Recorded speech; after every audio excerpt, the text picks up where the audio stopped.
listening to the Hunter Conservationist Podcast.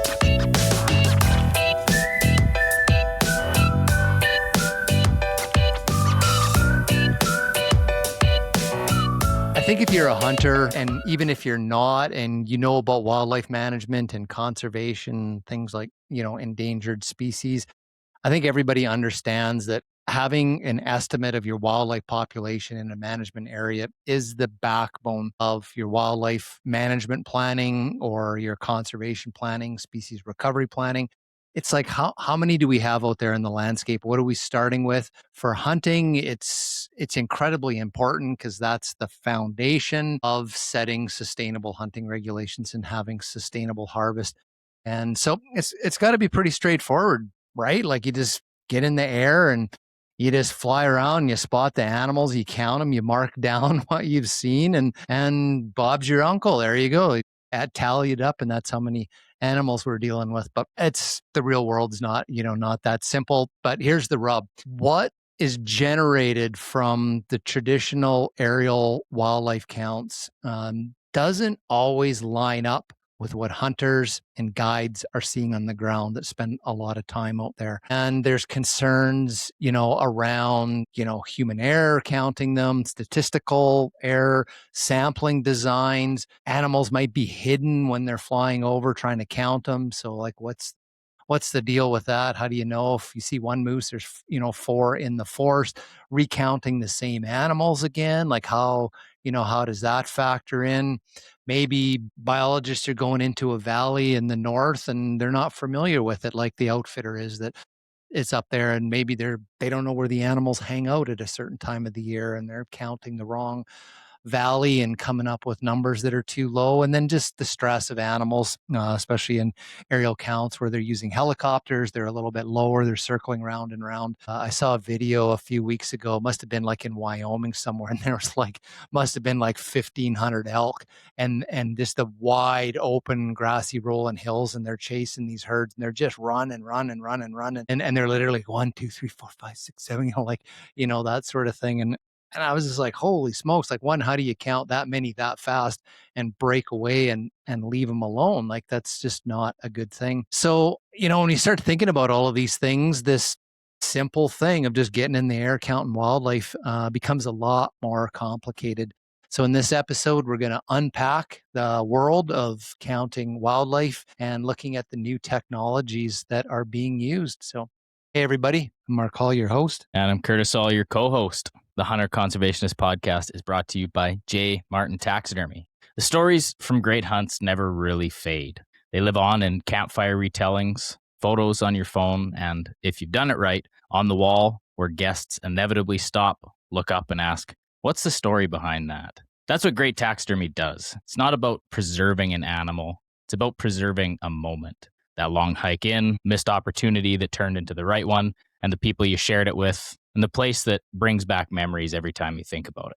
J. Martin Taxidermy understands that better than most. Family run by Jesse Martin, his wife Casey, and their 2 young boys, the shop is rooted in a lifetime spent outdoors. Born and raised in the Okanagan Valley, Jesse grew up surrounded by hunting and taxidermy, learning early on that a well-done mount tells a story long after the hunt is over. Operating out of a clean, modern facility in West Kelowna, British Columbia, J. Martin Taxidermy serves clients from around the world, from shoulder mounts, rugs, to life-size and fully custom dioramas. Every piece is built with accuracy, detail, and lifelike realism in mind. Fully certified and insured, they handle permits, inspections, and international export.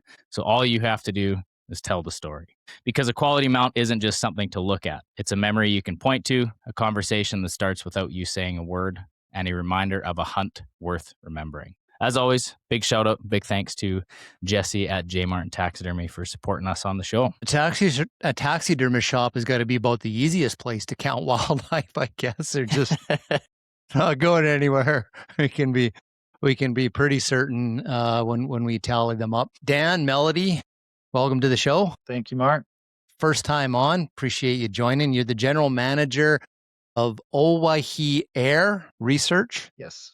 Owyhee That's Air, a true statement. located just outside of Boise, Idaho. And you were telling us before, I was like, where did the name come from? Because it sounds like Hawaiian or something, but it's a mountain range. It's a mountain range in southern Idaho. It's a very popular hunter destination in southern Idaho. A lot of very sought after tags are available in that. It's the Owyhee Mountain Range.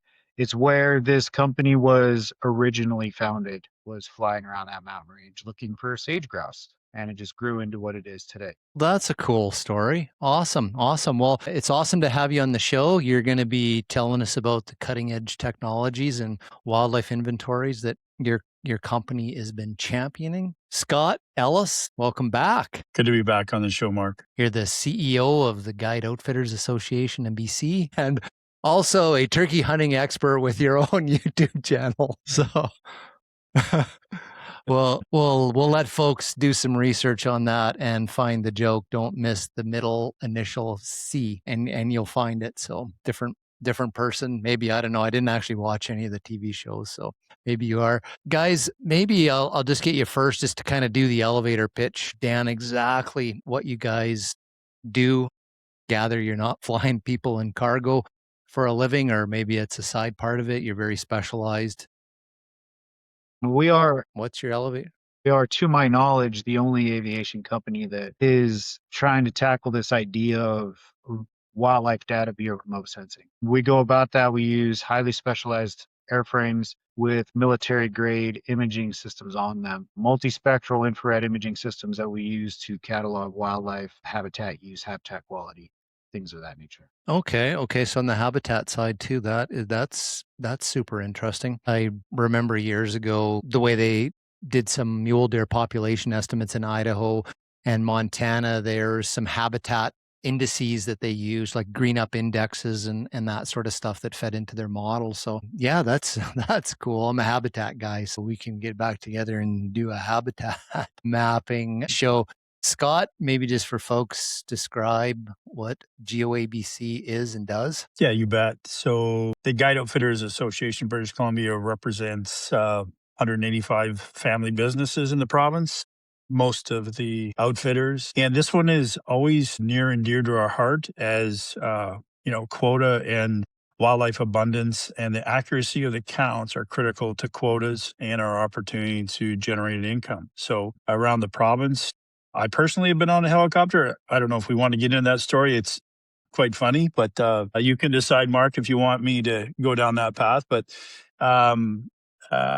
it's an integral piece to wildlife management. It's an incredibly complex piece. And full disclosure out of the gate, GOABC is incredibly critical of the current inventory method. So I get to play my, bad cop position on this and kind of challenge what we do. GOABC has been a proponent of doing this better. Originally, we were pushing for drone work because the current methodology that is, and I'm not a biologist, but I'm throwing stones at some of my friends. We got some problems with it where they don't align with what our folks see on the ground. And so that's really why I'm here to provide a perspective and see how we can get to better inventories and find a better way to understand, the wildlife that we get the opportunity to hunt in this province, actually how many of them are there, and just have a lot more certainty around what that looks like. So, yeah, I'm excited about this conversation too.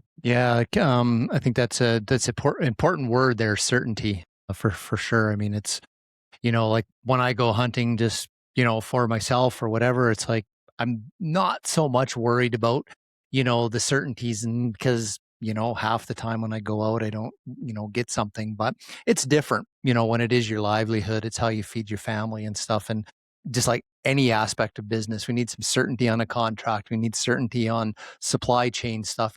There's all these things, and I 100%, appreciate it. I think where folks, like us as hunters come in is again, what I said at the beginning, is what we're doing sustainable? How much are we taking? Is that a sustainable harvest for a business? Like you said, livelihoods depend on how much you're allowed to take. So, and that's based on what's out there. Scott, maybe just like kick us off, like go in into the weeds on the methodology, your concerns, things that you've seen. Dan, if you can echo, maybe some of the things that Scott's saying that the membership here in BC sees and say, hey, we've seen the same thing in California or the same thing in Idaho. Certainly layer those on, but dig into the weeds and tell us how it's I get done to in start BC. out of the gate. Yeah, I tell get us to how start it's with a done and rant. what's wrong with it.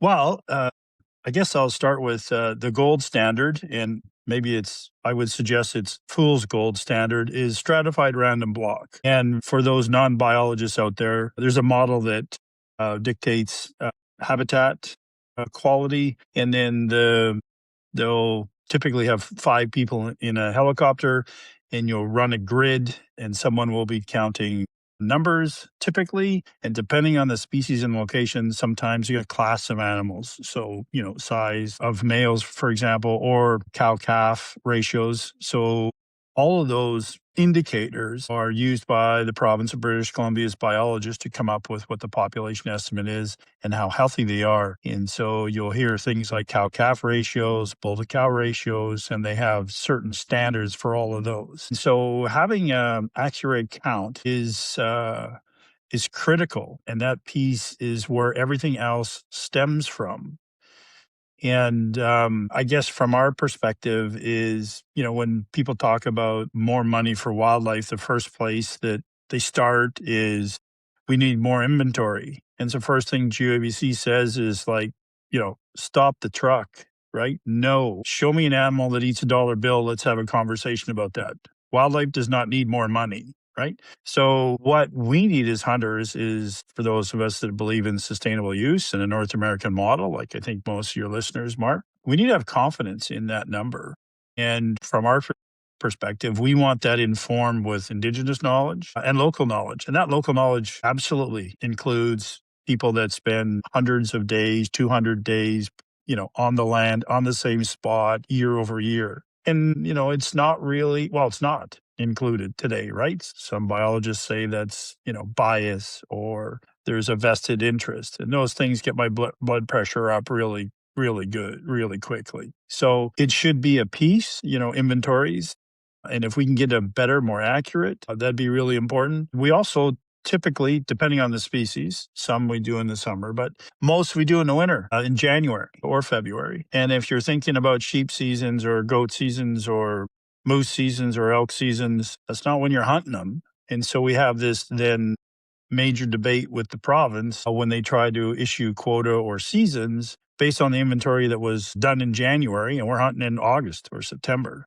So, I don't think it's that big of a stretch to understand that wildlife move. So we do, in our opinion, we have a model that should inform populations, but it seems to be how populations are counted. Then we don't consider some of the experts or First Nations that live in the area or spend time in the area, or local experts. That's all not used well enough, in my opinion. Then we do it at the wrong time of year.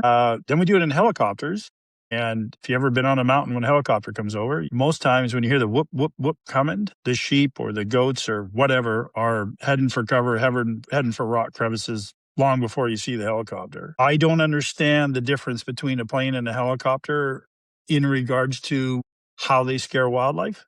Maybe Dan can speak to that a little bit, not only the elevation that they fly, but, it's just weird that you can see, for example, in the Northwest Territories, how Dall sheep will be scared to death and seem to run for miles from a helicopter, but, plane flies over and could land on the same kind of plateau and doesn't have the same response for the Dall sheep. I don't have an answer for that. Interesting. But trying to count running animals is not easy. You got to be pretty good at it. And then the last thing, I guess, is the sightability. Like, they don't stand out there like the taxidermy shop you're talking about and pose for you and say, count me. I know that, you're not a threat. You're not a danger. If they're not running for cover on rocks, they're in trees or whatever. And so then we apply, as you mentioned, a sightability or correction factor based on canopy. And I just think that there's way too much variation in what the actual numbers are. And it has a huge implication on the opportunity to hunt for both residents and guides. Yeah, that's That's a lot. Is the entire process, like you mentioned, random stratified sampling? In any scientific studies, you have a study area and you don't want to be biased and you don't want to have to count every single thing in a population unless the population's really small. You take a sample. And then as long as your bigger area is the same, then you sort of extrapolate what you saw in these little samples to a broader area. Is that how the wildlife counting is done? So is it Right. possible if you went, oh, we're going to go into this valley and count moose, and they have a map and there's like maybe 100 grids, just put a bunch of grids over the area, and then you use a random number generator and say, we're actually going to go count, 7, 48, 32, 19, 6, and like that's just randomly because we're not going to count the entire valley. Is that sort of how they're doing it? Yeah. So the grids that they fly are in a habitat type. So they'll have an S1 or S2 habitat type. And so they're going to then say, okay, I mean, just think about it. It's a monumental task. We have, what's the province? 1 million square kilometers. Kilometers. Yep. It's huge. So I appreciate it. So yeah, you're going to fly a small section, a certain grid, and then you're going to say, okay, this habitat type is a certain, and they're going to extrapolate that over the similar habitat types in that area and then try to come up with how many moose are there or how many elk are there or whatever, right? And it's just a lot of assumptions, formula that's with inherent errors. And if we can reduce the errors and get more accuracy to that, that's what we're really looking for. Okay. Now, are the surveys, the counts normally done in the wintertime? Foliage, leaves are off, animals are congregating on the winter range. Is that sort of the rationale behind it? 100%. Okay. Yeah. Okay. So that inherently sort of is interesting to me because mountain sheep, right? We talked about your sheep hunt last year. Is, where those rams winter, they could go back in summer and in the fall be hundreds of kilometers away. They go on these epic migrations over the spines of the mountain ranges to get to somewhere, where they rut and spend the winter. So even though if we're counting them there, we don't actually know that those numbers need to be applied possibly in Alberta, as opposed to BC. So is that like kind of an inherent flaw in that? And then of course animals like bears, we're not going to be counting those in the wintertime. And if we count them in the summer or the spring, how are you going to find them in an alder patch? Those sorts of things. So those animals we typically don't count by air. Is that right? Okay. Correct. Okay. Right. So, I mean, we have instances where the province has done inventories for stone sheep, for example, and there's no stone sheep in that guide area. So if you took that to the letter of the law, then the quota issued there would be 0. The problem is that outfitter harvests about 15 mature, rams and has done for decades. And the residents go in there and they also harvest good sheep with good ages. So kind of enough said on doing it in January.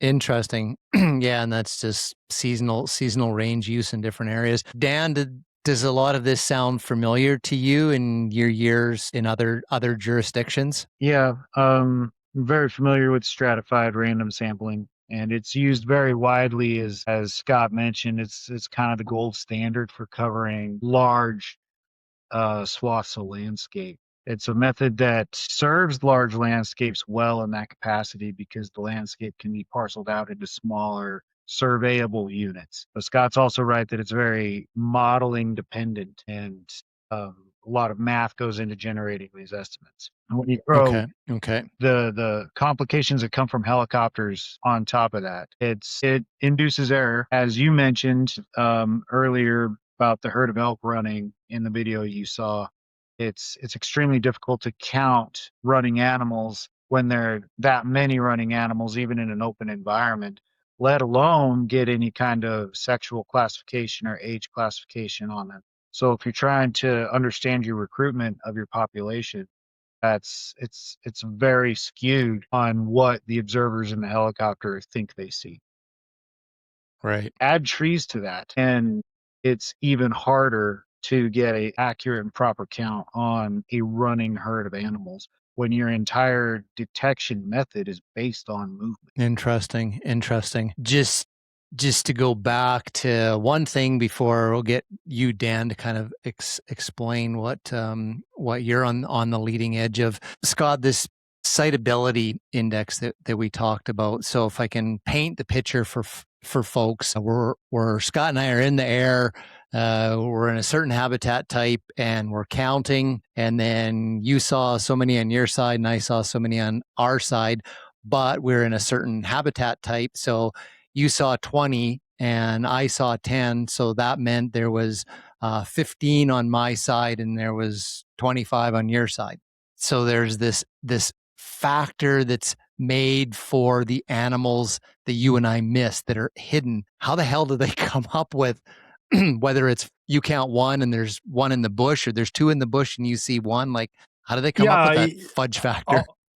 I don't know that I'm going to try to explain it, right? But I mean, you can see quite quickly, like, I'm not sure that it passes a red face test. However, a lot of very smart biologists have done quite a bit of work trying to classify different types of canopy. And depending on the thickness of the canopy and the types of trees, et cetera, they do have a factor, and it does point in the right direction. I keep coming back to it, and I've heard people say it before. The worst thing that happened to wildlife management was a spreadsheet. And, the biologists, bless their hearts, they're trying to get to a number for harvest. And they're trying to make an exact science out of art, because I think this is a lot of art, to be honest. And this siteability, because of the canopy, is very, very difficult. So they are in a very difficult spot trying to come up, making an exact number or exact science out of inexact science. Yeah. Now this citability, is this true? I always understood that they came up with that factor because they went into an area and they put some GPS collars on some of the animals, then went back in and flew it, and then did the biologists count the animals that had the rate, because they know they're there, and saying we saw 100, and then somebody else goes, yeah, but there were 5 that had collars on them, so you missed them. So therefore we can come up with a correction factor based on the habitat you're counting on. Is that how it's done, or did I make that up? Yeah, no, I mean, I guess close enough, right? But I don't think that's something they do in every study, right? Like they go in and do a calibration. That was done once way back when. Well, there's a bunch of papers on citability too, right? And so, is it a little bit different on different species? Yes. Is it a little bit different on different types of canopy? As you would imagine, not too many leaves fall off the carnivorous trees, right? So, and so they have different canopy, I'll call it densities. And so they have different factors. The concept, at least, makes sense. Like when the leaves fall off the trees, it's easier to see tracks in the snow and it's easier to get a count. But if you go back to how they're doing the count, they're not trying to get an exact number. They're running a grid based on a habitat type, and then they're extrapolating that over. To me, this would make perfect sense in Saskatchewan and maybe southern Alberta, same habitat type. You can see for a long ways. You know what I mean? To me, that makes a lot more sense. And I think you would have a little bit more consistent of numbers. In British Columbia, we go from glaciers to deserts. We got all kinds of thick canopy. Like, my goodness, how do you count Roosevelt elk on Vancouver Island, right? And so, we're starting to do things like camera traps, and we're starting to do other things. And I appreciate all these things, because the more inputs you have into an SRB, I think, the better the accuracy should be. And so you can make them better and continue to make them better. And Dan can talk about citability on his technology. But the reason that I really like his technology is, A, the wildlife's not running. You're not scaring them. You're high enough. Is the infrared perfect? No. Do I think it'll get better? Yeah. And I don't, I'm not a salesman for that company. To me, it makes a lot more sense that we're able to do this. Ideally, I would see, step one would be a pilot comparing the SRBs that we do today to the Owyhee technology and be able to say, okay, this is how we calibrate and how we can still use the ones we've used before, or we can't use them because they're not good enough. And then we get to a place where we're surveying wildlife when we're hunting them at an elevation that doesn't scare them, and they're standing still, and then we can then classify sex ratios, bull to cow ratios, cow to calf ratios in the canopy that they live in. And that would be the gold standard to me. That's the place we need to get to. And we will do whatever we can to push to get to that standard so that we are the accuracy of the number that we're dealing with is accurate. Cool. Good points. Dan, explain what you guys do in the technology. I'm envisioning like those military movies where they're like middle of the night and they're like the little soldiers are trying to like sneak in somewhere and they're like, there they are. Mark, your There's, vision is not there's one hiding entirely- under the truck by the back tire. There's a guy there. Watch out, right? Like You're not entirely wrong. okay. It's the same. Tell us your whole system. Same imaging system, very similar approach. So it all started with the concerns that Scott has laid out with the not only the safety for the animals from running from the helicopters, because they get kind of trained that a helicopter means something bad is going to happen. As Scott pointed out earlier, as soon as they hear the rotors, they start looking for cover, because most of the times they hear those rotors, they're getting chased by them. And nets are getting shot at them, and it's just an extremely stressful time for the animals. So they learn to associate that sound with that threat level, and it creates a anti-predator response in them, really. Our methodology doesn't do that. We intentionally try to step away from that to increase the safety for the animals as well as the crew on board. It's a well-known statistic that the number one thing that kills biologists on the job is helicopter crashes. That's a well-known published statistic, and we wanted to mitigate that. We said there has to be a better way. So we started looking into the use of infrared sensor systems to do this work. There had been some pilot studies done in different environments on different species that indicated that there was some potential for its use. The systems used in those early studies were all long wave infrared systems. I won't go too deep into the science of it, but there's this common idea of thermal versus infrared. And all thermal is infrared, but not all infrared is thermal. And what we use is truly infrared. And I'll explain that a little bit as I go on here. But the early systems, they were strictly thermal. They pick up the heat from the animal and nothing really about the environment unless the environment is also hot. The systems that we brought into it are the military grade systems that you mentioned, and they're cooled mid-wave infrared. And what that means is that they pick up a spectrum of infrared light that are outside thermal.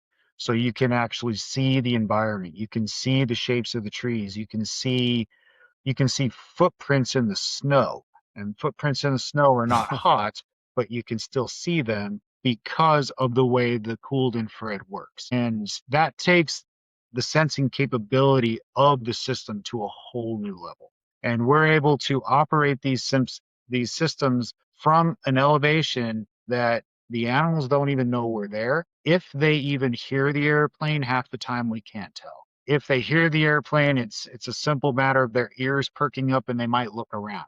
But if they're laying down, they don't even stand up. And we're able to detect these animals in their habitat behaving normally in an unstressed environment from well over a mile away. And we can then approach them, and we generally will, if we come across a group, we will generally collect our data from about a half a mile to 3/4. And we have zoom capability on these systems that allow us to zoom right in, and we can get minimum counts of the groups that are detected. We can get to a degree age and sex classification. As we hinted on earlier, it's not a perfect system. It does have some limitations, and that's one of them. Is the age and class with sex and age it's an art, really. It takes a practice eye.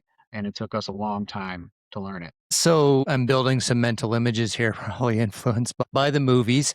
So like you're capturing video, but are you seeing it in that like that black and gray, and then there's this like heat signature of a moose and kind of maybe yellow and red and like a bit of a halo outline, and then afterwards do human beings go over that and then stop frame and count and look, or is that being done real time as you're flying somebody's? No, that's all being done real time in the airplane. We Wow. have trained wildlife professionals that are in the airplane collecting the data, operating the sensor system. So it's a manned aircraft with a pilot and the biologist. First and foremost, they have to be a wildlife professional with a long background of wildlife knowledge. We'll teach them the imaging science, but it's easier to teach imaging science than wildlife science. So they have to be wildlife professionals beforehand. And they're in the airplane operating the system, collecting all the data in real time. And it's also feeding to a display that the pilot has. So the pilot can see everything that the biologist is looking at, which allows them to position the airplane appropriately so that we can collect that good defensible data. And as you mentioned, it is all video recorded, and that's done for defense of the data. Because if it's not recorded, it's your word against mine. If I have the video of it, there's the evidence that we can use to do. Okay. Interesting. Now, the other thing I'm sort of envisioning here is like underneath the airplane, is there like a cone? Like you're looking at a swath of land as you travel? Well, yes and no. Yes Okay. and no. Like I'm kind of thinking of like the fish sonar thing on the boats. Like there's like the little cone, and that's all when you're looking for the ship Titanic on the bottom of the ocean, you're only. There are sensor systems that work that way. Ours do not. Ours are the gimbal stabilized balls, the 360-degree pan tilt zoom balls. We have certain protocols established for different species and different habitats and different environments, which I'm not going to go into. But essentially, we have a list of directions for which we utilize these balls in these different environments and how they move to collect data. And when animals are detected, we pick up a group of, say, elk or whatnot. We can point the camera directly at them, and we can lock the camera to that position on the ground. So then the biologist can go hands off of the camera, start writing down data while the airplane's turning in circles, and the camera will stay pointed at that spot on the ground automatically. Wow. Okay. This is so cool. Scott's going, yeah, this is cool. Part of what the biologist is now- doing is we have these systems paired with onboard geospatial computers, where the biologist is putting geo-rectified markers on every single animal. So we know that a group of 23 elk is really 23 and not 25, not 17, it is 23, because we put markers on every single one of those animals, so that when we come back the opposite direction on, say, the next transect over, we don't double count that 23 group, because they've been marked and we know where they are and we know how many there are. Okay.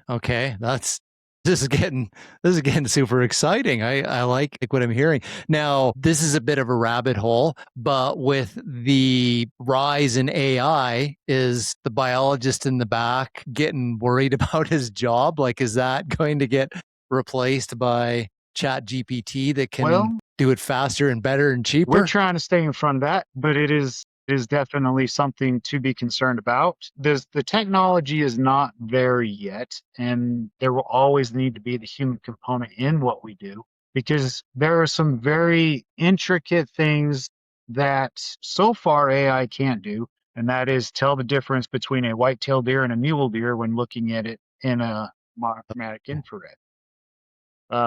We have done some work with some partners where we've developed some very basic automation tools to determine the difference between deer and elk in infrared, where the system can automatically measure some things on the screen at some given set parameters and discard what's deer if elk is the target species, or discard elk if deer is the target species. Okay. Very, very I mean, it's it's good to know that this is something that humans are still, because AI is probably going to give you a data table and it'll have the numbers of elk that you counted that have 6 legs. There are a number. like, There are a number of AI what? developers that are working on that, and we're partnering with a couple of them to make sure that models are being trained properly and that we're Perfect. in front of it as much as we can. Okay. Now, what can you count and what can't you count, or where can't you count it? Like your confidence goes down. How small of wildlife can you go down? Like you mentioned sage grouse at the beginning. Like can you like cougars, coyotes, wolves? Like where? I think the smallest thing we've positively identified is a field mouse, and Jeez. I'd say the most Okay. unique thing we have positively identified is a polar bear den. So we've surveyed everywhere from the North Slope of Alaska looking for polar bear dens, not actual bears, but where the dens are buried, all the way out to Pennsylvania for elk and down into the southeast United States. We've done a considerable amount of work, which I know Scott's familiar with, on moose and boreal caribou in Manitoba. And all those environments come with their own set of challenges, and all those different species. We've surveyed for virtually every economically important species in North America, and each one has its own nuances that make it easier or more challenging, which is why we have the suite of different protocols for the environment and the animal and how we go about doing these things. We build these surveys starting with the animal, the habitat that it's in, and how we need to operate to be successful with that species in that environment. The limitations are they're kind of hard walls with the infrared. It'll either do it or it won't. And the big limitations are moisture. So any ground fog, the sensor will not see through ground fog. It'll ground us just like it would a helicopter. On the other side of that, since we fly higher, we require a higher ceiling base than the helicopter. So there exists an environmental condition where we can't fly, but a helicopter can, because the ceilings are too low for us, but high enough for them. Right. Another big limiting factor, as Scott mentioned, Victoria Island. We would not be at all successful on Victoria Island because the sensors can't see through trees. You can't see through leaf on foliage. We can survey in the wintertime while leaves are off. We have a documented detection probability of greater than 75% in leaf-off deciduous habitats. But in temperate rainforest in Western Washington, Victoria Island, places like that, it's just not going to see through the canopy. Okay. Makes sense. I would assume that you're fixed wing based. Yes, strictly. So, okay. So the logical question is, well, couldn't you put the equipment on a helicopter, fly a little lower, do whatever, but then your cost per hour is probably a fraction of rotary aircraft, I would assume. What I've learned is that it really depends on the rotary aircraft being used. But for any rotary aircraft that is capable of covering the landscape that we can cover, we're very underpriced comparatively. The systems can go on helicopters. A lot of police departments and law enforcement agencies use them in that capacity. But we use specialized twin engine airplanes because we fly predominantly at night in all kinds of terrains. Having the redundancy of the second engine is very important to us. And these aircraft are specially designed to house these particular types of sensor systems. So the sensor is completely inside the aircraft until it's ready to be used. And then it's deployed through a bomb bay door in the bottom of the air. Scott, like, are you itching to like get a trial or a pilot project in British Columbia with this? Yeah, 100%. So we're talking to the province. As Dan mentioned, we're also talking to the Manitoba Wildlife Department, so their provincial government. And they do all three. They do helicopter-based stratified random block. They do drones, and then they do infrared. I would like us to get there. I would like us to do a pilot, and I would like us to test the Owyhee technology and their team with what we do. I think that it's always, inventory always are going to have some challenges, but I think this is the type of technology that we need to get to. So for me, when I look at the boxes, it checks a bunch of them. maybe not quite all of them yet, but it checks a bunch, right? And so you can fly them in hunting season, probably a whole new confidentiality thing going on there, but you know, Yeah. scaring wildlife will be able to classify much better. And so the cow calf ratios or bull to cow ratios that the province uses will be able to have that much better. And then the canopy thing, it's always going to be a problem. So if you permit, I have a quick story here. Absolutely. So I've done a couple of inventories with the Tecumseh Indian band. So, and if you know that area, just outside of Kamloops on the north side, there's the highway goes by there. The Indian reservation is there. There's a big golf course there, which the sheep spend a bunch of time on. And in behind it's Mount Paul. And there's not a lot of trees. And so I've been on those ground counts. And so you have experts, First Nations, and then folks there with pretty fantastic spotting scopes, and you count from the ground. So you're doing all the ratios by the ground, and it's pretty cool. I don't know if I'm fortunate or unfortunate. I didn't throw up, so I guess I'm fortunate. I've also done one count, and I will not do another one by helicopter. So, and I actually paid for it. I'm not exactly sure why, but that's another story, weak moment. But I wanted to get in a helicopter. And so there was an outfitter, a biologist, a First Nation. It was Barry Bennett and myself were in this helicopter. And we're going to count sheep on Mount Paul. So Mount Paul is a Rocky Mountain, bare, not very high, north side of Kamloops, above the golf course where all the sheep are. And I'm like, this is going to be a picnic, right? And so I get a clipboard. And if you can imagine, these helicopters have bubbles out the side. So I'm leaning, doors closed. I'm leaning on one side and the outfitter's on the far side. And Barry Bennett's in between us. And then we have a biologist from the province up front and then a helicopter pilot. So there's 5 of us. So it's like, I'm thinking, like, this is easy, right? This is going to be fun. So, I didn't realize how close we were going to get to everything. The sheep, the rocks, the whole. So I already have an idea how many sheep are there, right? Because we've done a ground count. Now we fly over the top. And first off, the lady pilot, this is not disparaging towards her at all.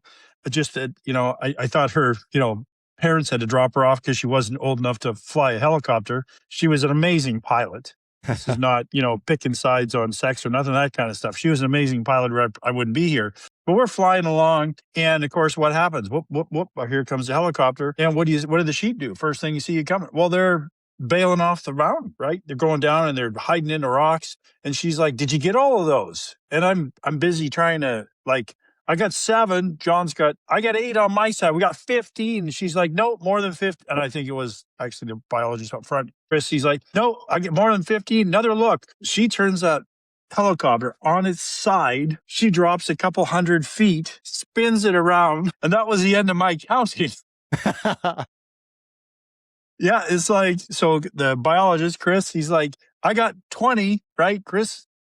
He's we good with that? Barry Bennett, the First Nations gentleman in the middle between us. Scott, we switching spots. I'm like, hell yeah, we are. I'm finished counting because I'm trying not to make a mess of the inside of the helicopter. But I couldn't believe, how we are jostling around in the helicopter, trying to get a good look at these sheep. They're bailing into cracks and crevices and diving under rocks. And was that a class 3 or class 2 ram? And I'm like, not me, not my job. And to the credit of the biologist who does this all the time, Chris is an amazing biologist and does crazy stuff in a helicopter.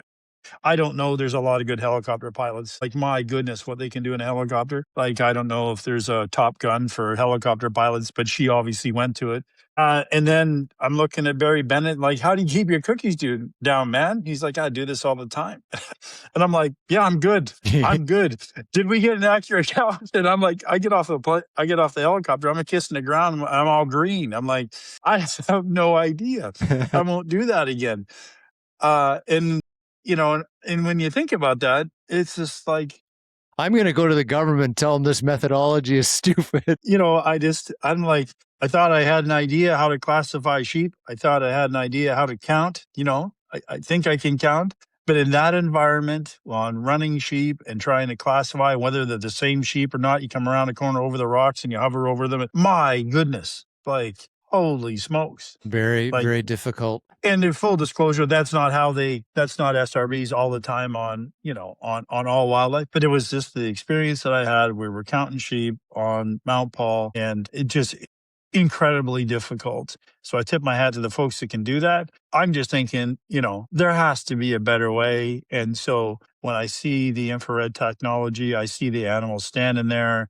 I'm not a biologist, but I'm looking at the images and I'm like, well, I can tell the difference. Like, between the elk, you can see the antler tines on the elk, like pretty spectacular stuff. They're laying down as the plane flies over. So it tells me they're not scaring them. You get accurate counts, and I don't have my stomach, doing flip flops, right? Just fantastic that we were. So we're really excited about this technology coming to British Columbia. Very cool. Very cool. And I think that story just echoes what Dan said about the statistics of fatalities of wildlife biologists. You can understand that, right? Like I was out with some net gun captures in Alberta a couple of weeks ago, and you want to talk about like helicopters like weaving, dodging, standing on end, flipping over. The gunner's like got his feet on the skids, and they're 25 feet above the deer. Like you can understand why bad things happen. But that's a whole different thing because they're putting GPS collars on the animals. They physically have to get their hands on them. Dan, just before the show, we were talking a little bit about some mountain goat stuff. Maybe talk a little bit about the unique challenges of doing mountain goats and kind of where you're headed, some of the gaps that your company's trying to close on mountain goat. Well, mountain goats are a unique species from any aerial survey perspective. They're just challenging to fly for. It doesn't matter if you're flying a helicopter, light fixed wing, they're a challenging species. I do believe that a lot of mountain goat surveys are done during the summertime so that the air crew can keep a safe distance from the mountain and just look for white animals on black rocks. I don't know about British Columbia, but here in the States, there is a huge call for more accurate mountain goat surveys because most of the Western states that have mountain goats don't really know how many mountain goats they have because they don't have a good way to inventory them. Aerial infrared may seem on the surface to be a good way to do that, but the morphology of the animals and their life history, living at high elevations in cold environments, they are exceptionally well insulated. I've seen mountain goats on mountaintops and I've seen muskox on the sea ice. And in my opinion, the muskox were actually more visible than the mountain goats. It's just something with the way they insulate and the way they work with their environment makes them an extremely difficult species to survey. So we've been working with state of Montana, some interested parties in Montana, specifically in the Bitterroot Mountain Range, to try to develop a functional aerial infrared protocol for mountain goats. And the reason why we use the Bitterroots is because it's a very challenging mountain range to fly an airplane through. And if we can develop a successful protocol that works in the Bitterroots, it'll work just about anywhere. So we're thinking that stepping away from winter surveys and going more in the spring when goats are molting is where we're going to start focusing our efforts. And we're hopeful that we can develop that protocol. Sheep are another interesting species where they're covered in wool and that wool insulates very well, but they are at least an order of magnitude easier to survey for than mountain goats are. And mountain goats are pretty important in British Columbia. I do believe the largest population in the world lives in British Columbia. Yeah, that's correct. And we do we our know of. inventories. Yeah. We in British Columbia, we do our inventories typically in the summer in August. And there's some challenges around that too. But I think that we've got something like 3/4 of the world's mountain goats in British Columbia. Yep. So that's new work that you're starting this year. Yeah, we started working on it last year, and then we had to table it to pay the bills because we're footing the bill on this work ourselves. So it's nice to have some interested parties want to partner with us to help figure this out. Okay. But so it's like research and development. You've got to invest in it yourself as a company in order to go to somebody to say, hey, we've worked the bugs out. This is the product. And then okay. And to give you some perspective on that, there's a couple of state agencies that are trying to copy our system and try to model our approach. What they don't know is that it took us 5 years to figure out how to use this technology on elk in the myriad of habitats that elk can be found in. So there's a pretty steep learning curve for that. We now have elk and deer and pronghorn and all that as perfected as the science and the technology can get. So we're moving into the more difficult to survey species, and we're expecting it to take at least a couple of years to figure it out and a couple of successful passes before we can really defend it. As Scott pointed out, there is no such thing as a perfect aerial survey. It doesn't matter what the methodology is, there is always going to be some degree of error associated with the data collection. Our scope is to minimize that error as much as humanly possible, and we don't Okay. want to try to market something to the greater wildlife community until we're confident we can defend. Yeah, makes sense. Makes sense. Scott, there's a couple other types of things that we do for counting wildlife to kind of understand wildlife management, maybe talk to them a little bit. There's like what we've been talking about is just going out, counting how many moose are in, this area or stone sheep. But we do some other things like we started out in the springtime with so many calves, and then we count again to see how many of the calves have disappeared. And then we do some at times, after hunting season, we go out and it's like how many big bulls didn't get taken in the hunting season. We sort of before and after type stuff. Maybe explain those just a little bit. And again, is this something that's going to be better for those type of things? So I think what you're talking about mostly here, Mark, is the collaring programs, right? So you're looking at recruitment. And again, we have so many different species and such a big province. The different collaring programs I think are a great way to get an indication of mortality, what's killing, what's killing cow moose.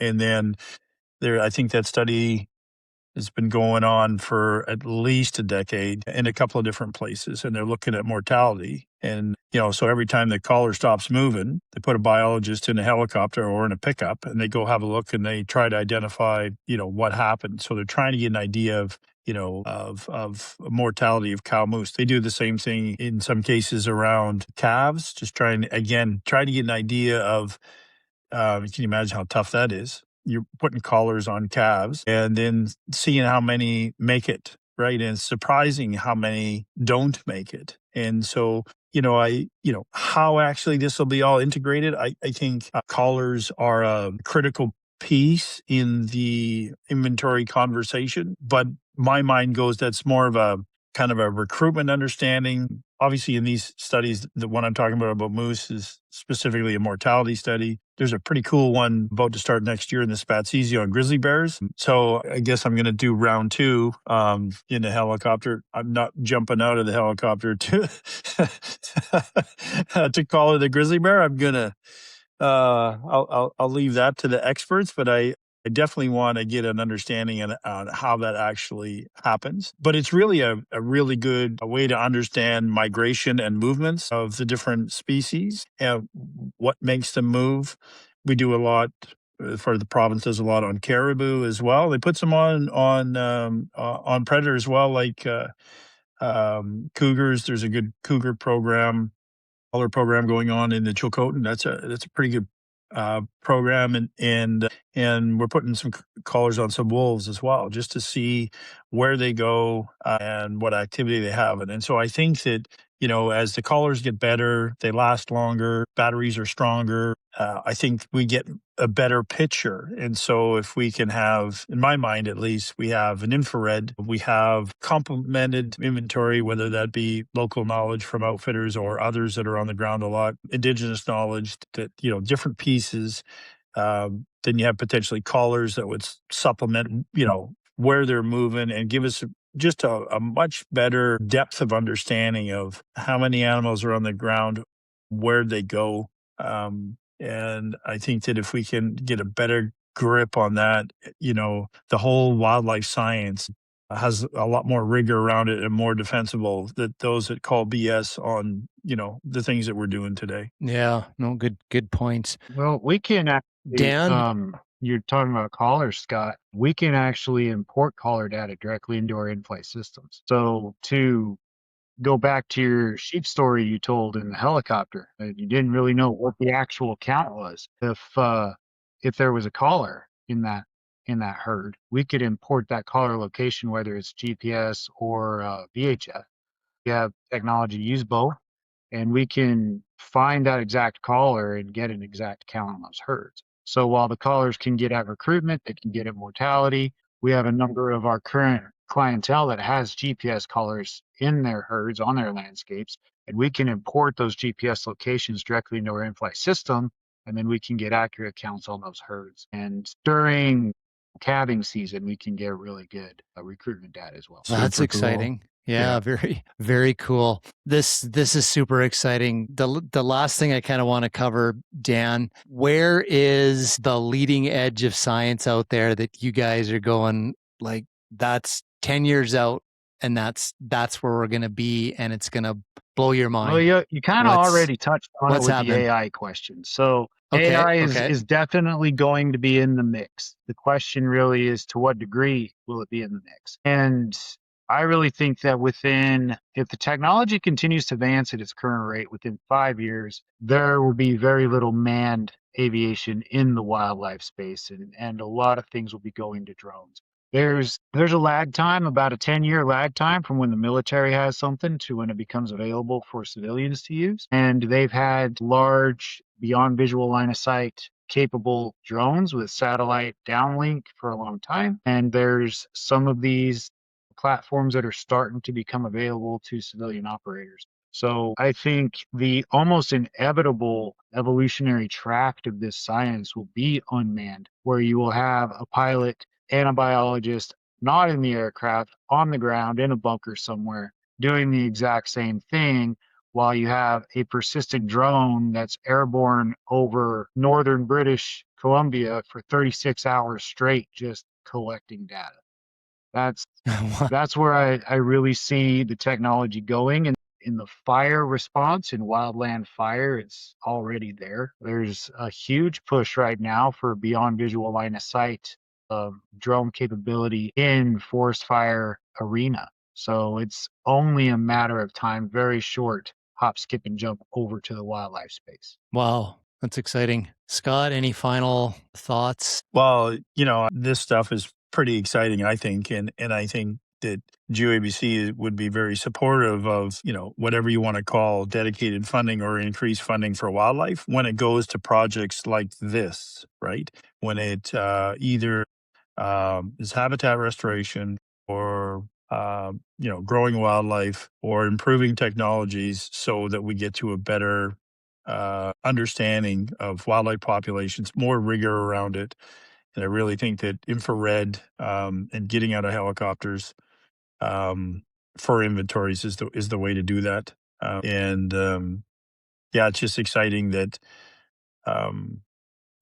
it's kind of happening now. So it's super cool. Yeah, and hats off to GeoABC and your membership and stuff for kind of like pushing this in British Columbia and in Manitoba, because in everything that we do, I have not seen this come up in circles outside of your organization and outfitters that are kind of leading this and being vocal about their concerns for wildlife and for wildlife welfare. So hats off to everybody in your organization for that. Dan, where can folks find your company? You can find us on the World Wide Web, www.owyheeair.com.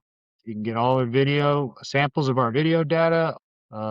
Aircraft and sensor information is publicly available there. Super. And you're on social media too? Yes, we are. Okay.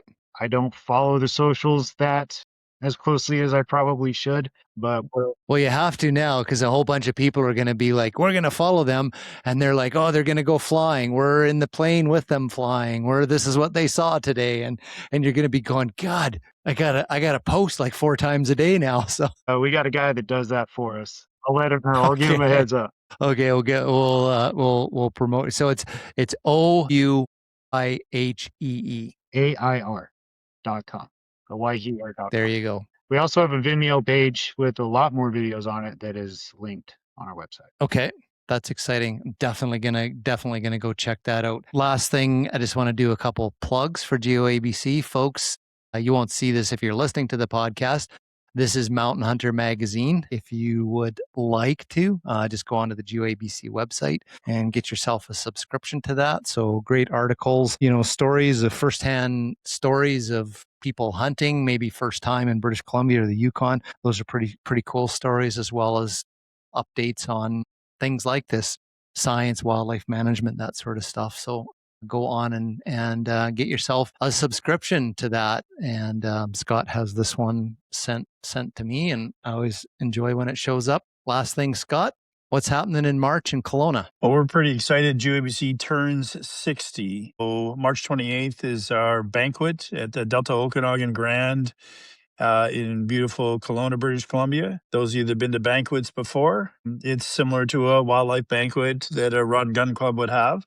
We're going to auction off a bunch of stuff after dinner that would include, I think we're going to do a desert and a stone, and we're trying to do one of every species that's available to hunt in the province of British Columbia. And if you're a Life member, and if you're in the room, you have a chance of winning a stone sheep. We're going to give one away. So it's a guided stone sheep with Mike Gilson, that's Spatsizi Outfitters in northern British Columbia, for a stone sheep, fully guided, like, go have a good time. So there you go. If you got time, you're in the area, get a ticket, because we expect to be sold out. So here we go. Fantastic. Yeah, looking for him. I'll be there. Looking forward to it. March in Kelowna should be beautiful compared to where I'm coming from. So 60th anniversary, big celebration as well.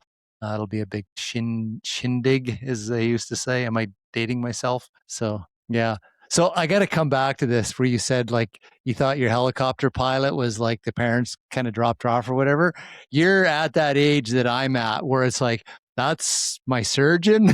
It's like, right? Like it's, you cross a line at a certain point where the world is being run by kids. Dan could probably say, like, yeah, you should see the age of my pilots and my biologists, or whatever. Maybe they're old timers. That would be pretty cool too. So that's definitely dating ourselves there. So appreciate it, guys. This was an amazing conversation. I look forward to following this story and the work that, Dan, your company's doing.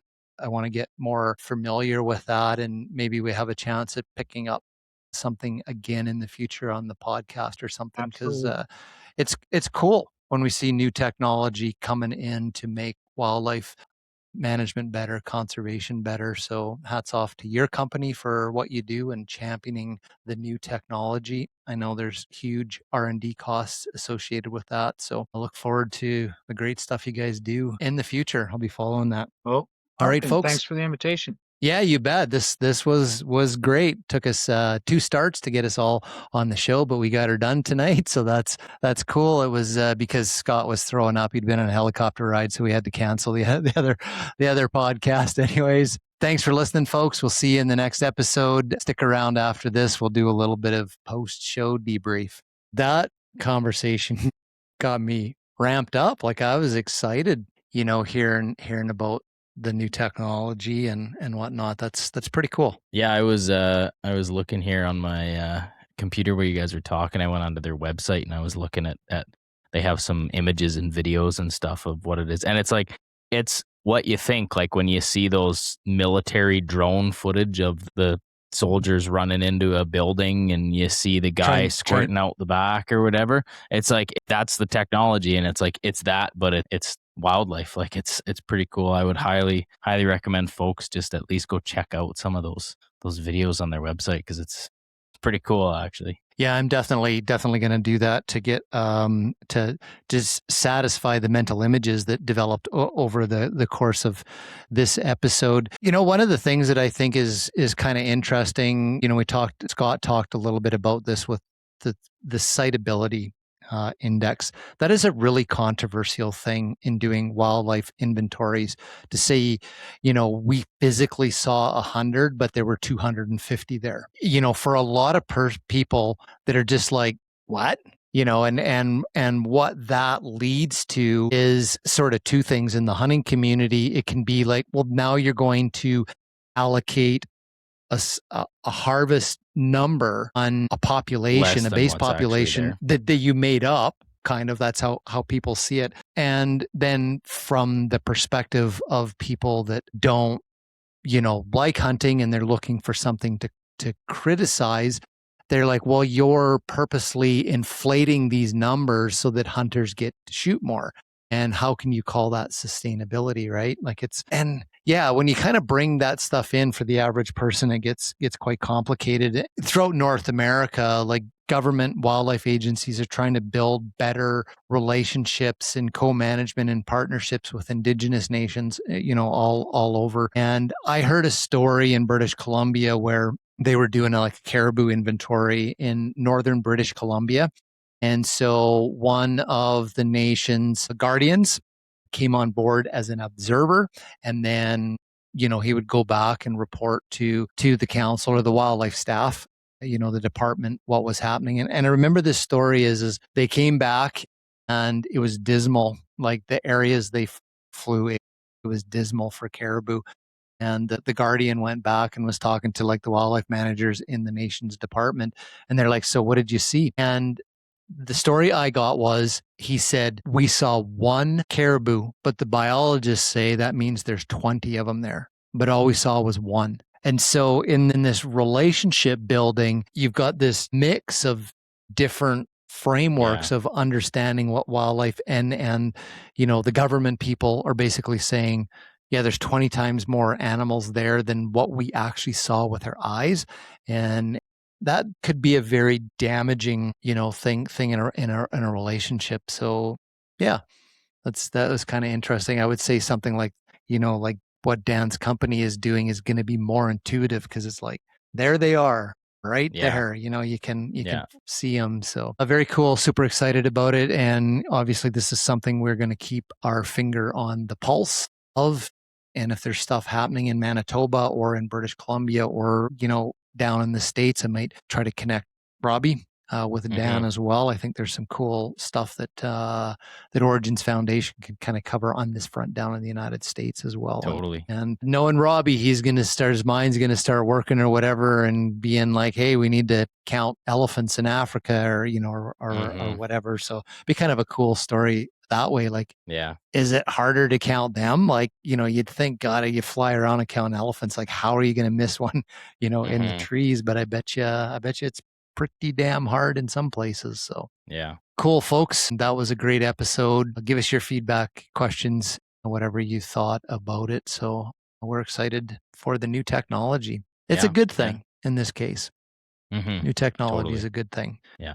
Right on. Well, if you're new, this is one of the first few episodes coming out this year. We got a lot more cool stuff than just this show. We got 4 or 5 other podcasts. We have the Truth About Fur podcast. We have Project Grizzly Balance. We've got the Alberta Conservationist podcast, the Round Canada podcast. And I think by the time this comes out, we have Crossing the Line, which is one that I'm starting up. It's about slowing down the firearms conversation in Canada.